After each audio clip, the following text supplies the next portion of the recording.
제주도에는 4.3이라는 아픈 역사가 있는데 오늘은 다크 투어리즘을 통해서 그 역사적 터를 방문하는 시간을 가지게 됐습니다.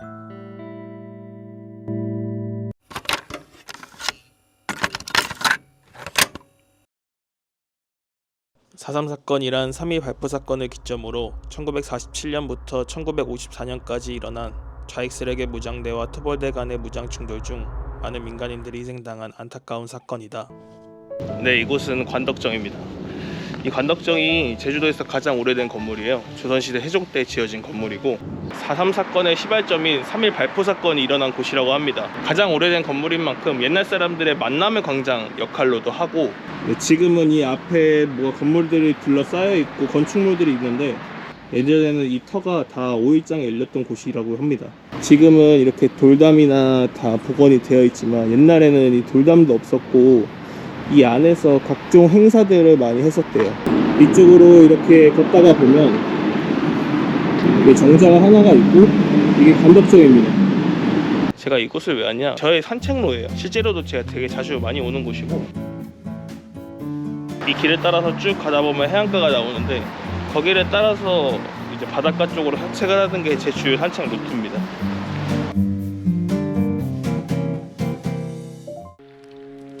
(1947년 3월 1일) 관덕정 인근에 위치한 북초등학교 주변에서 좌익의 주도하에 3만 명의 군중이 모여 3.1절 기념식이 열렸다. 기념식을 마친 후 가드 시위가 진행되었을 때 기마경관이 탄 말에 어린아이가 채였고, 그대로 가려고 하자 군중들이 모여 돌을 던지고 야유를 보내며 경찰서까지 쫓아갔는데 경찰이 이래 경찰서 습격으로 오인하여 시위대에게 발포해 10명가량의 사상자가 나왔다. 이로 인해 3월 10일 도민 95%가 참여한 제주도 총파업이 진행되었고, 이는 후에 진행되는 4.3 사건의 시발점으로 알려져 있다. 제가 산책하는 방향으로 쭉 걷다 보니까 이 길만 하더라도 흑역사들이 이렇게 곳이 있는데, 그때부터 지금까지는 약 70년 거리가 있는데 70년 기간 동안도 제주도는 많이 발전을 했네요.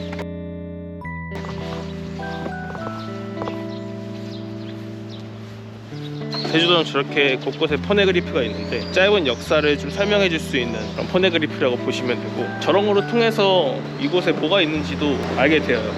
굉장히 의미 있는 것이라고도 생각합니다. 네, 이곳은 조천입니다. 조천은 제주도 기준 동쪽으로 좀만 이동하면 조천이 있는데 굉장히 조용한 곳이에요. 저도 이 조천은 처음 와보는데 뭔가 영락없는 시골 마을 같은 느낌이 좀 듭니다. 이 조천에도 4.3에 관련된 역사적인 터가 있어서 그곳에 좀 가보려고 합니다.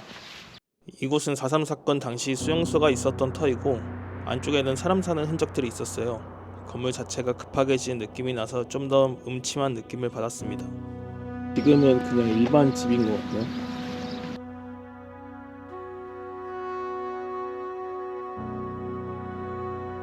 갑자기 급조한 건물처럼 보이고, 지금은 많이 보수했겠지만 이게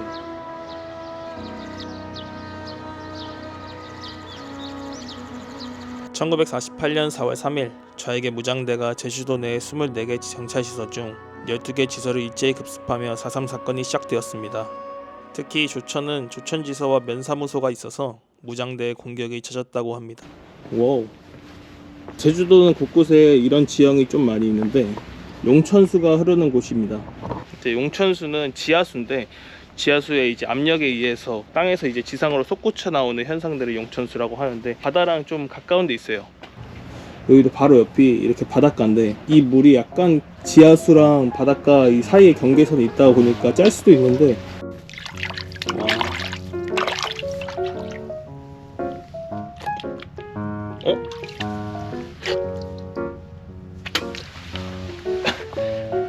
물이 안 짜. 근데 비려요.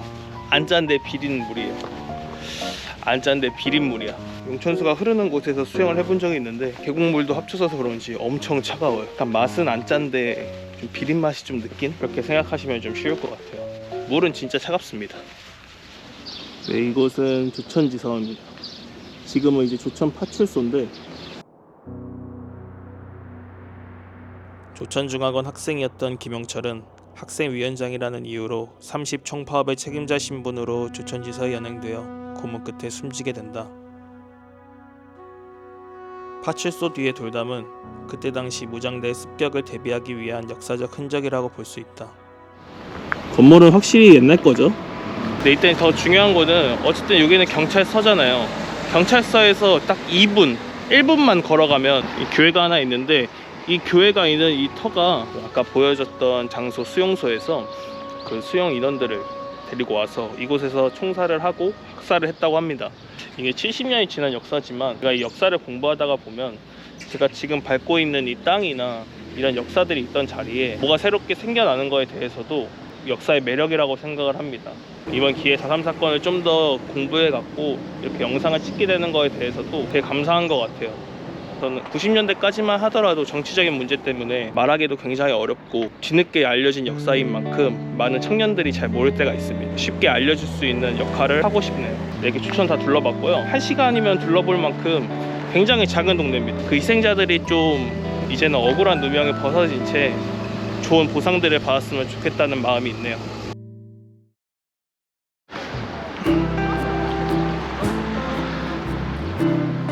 네, 이곳은 함덕해수욕장입니다. 함덕 처음 와보는데 전형적인 관광지네요. 너무 근데 이쁘긴 해요. 별 감흥은 안 납니다. 제주도 오래 살았다 보니까 이런 광경들은 좀 오래 봐왔고, 네, 그렇습니다. 되게 뭔가 광안리 같다. 이제 이렇게 함덕해수욕장 뒤편에 바로 보면 이런 공영 주차장이 있습니다.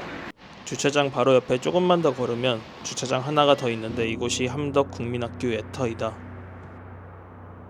이곳의 각 교실은 군인들의 숙소가 되고 검속된 사람들의 임시 수용소가 되었다. 지금은 이렇게 빈 공터의 주차장으로 변했지만 이곳에 갇혀있던 대부분의 사람이 파기 쉽다는 이유로 바로 앞 함덕해수욕장 모래사장에서 처형을 당했다고 한다.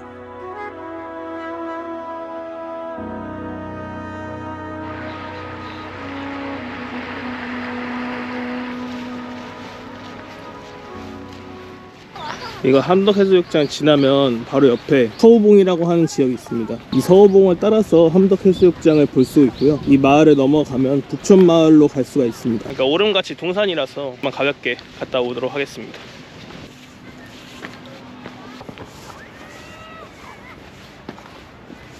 이 제주도에도 일제강점기 시절에 강제징용을 통해서 이 해안 쪽에 진지 동굴들을 많이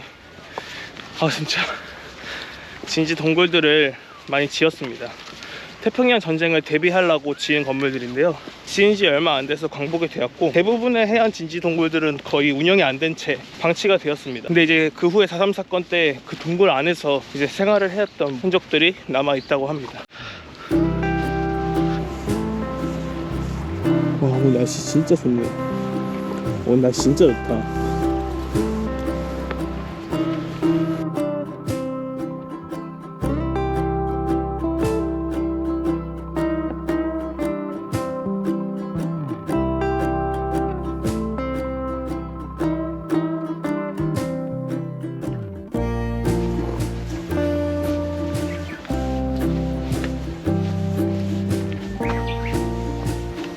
피톤치드가 장난 아닌데?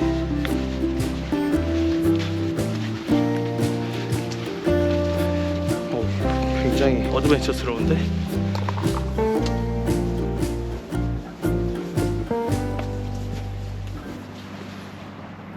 바로 바닷가.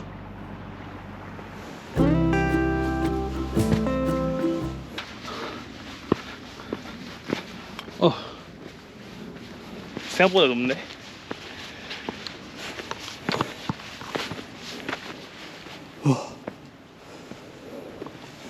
와.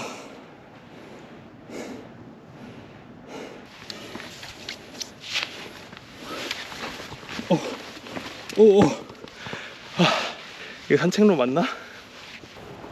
경치는 장난 아니다.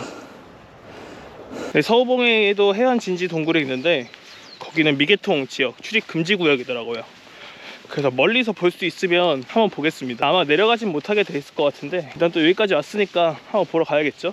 보면 진지 동굴이 있어갖고 이쪽 길을 따라서 쭉 가보도록 하겠습니다.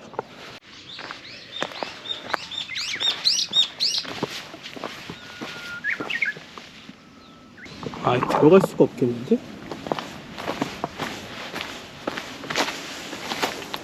혹시 일로 갈 수가 있나? 갈 수 있게 만들어 놓은 거 맞아?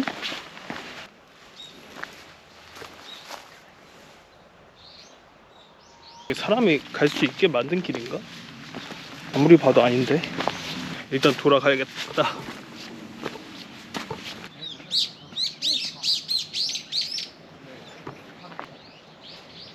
가는 길이 있었네. 몰랐는데.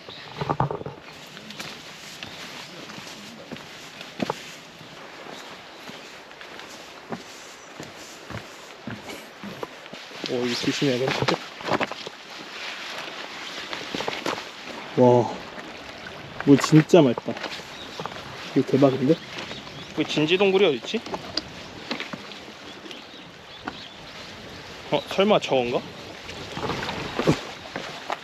가는 길이 좀 위험하네.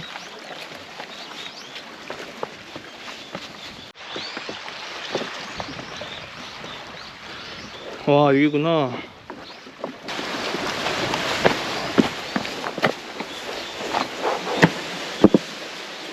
여기는 오기가 진짜 힘드네.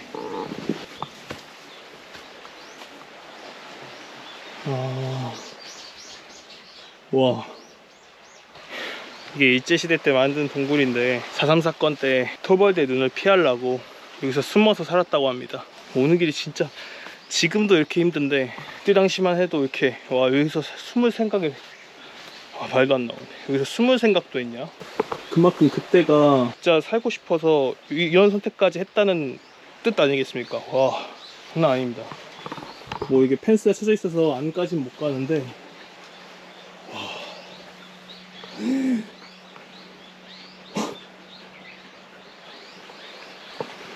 와, 진짜 위에서 보면 모르겠다. 위에서 보면 진짜 모르겠어. 가는 길이 진짜 대박이야. 그때는 뭐 신발 지금에서야 나 이렇게 튼튼한 신발 신는데 그때는 뭐 이런 게 있겠습니까? 맨발 아니면 뭐 집신, 고무신 같은 걸로 왔을 거 아니야. 와, 진짜 힘들었겠다.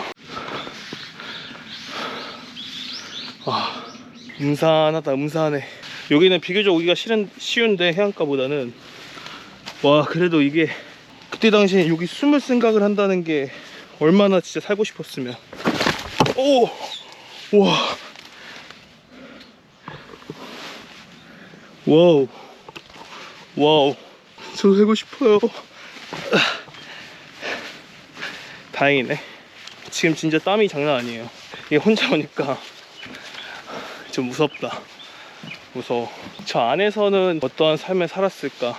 용기가 있다면 가서 보고 싶지만 무서워서 못 가겠습니다.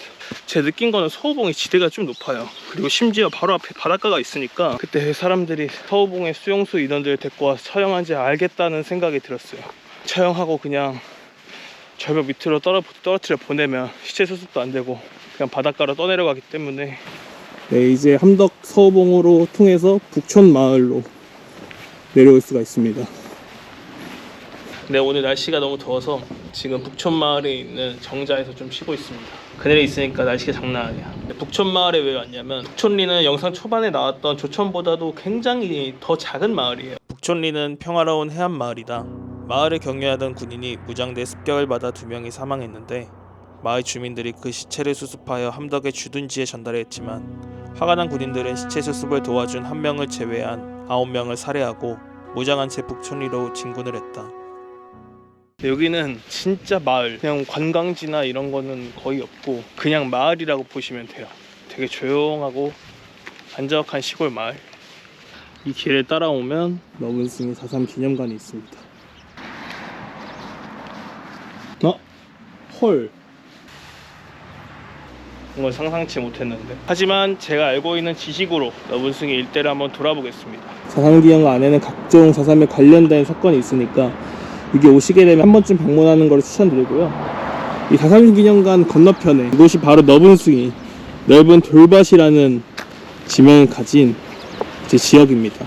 오후 5시까지 주민들은 내리학살을 당했고 희생자는 400여 명 정도로 추정된다. 모래가 좀 빨갛네.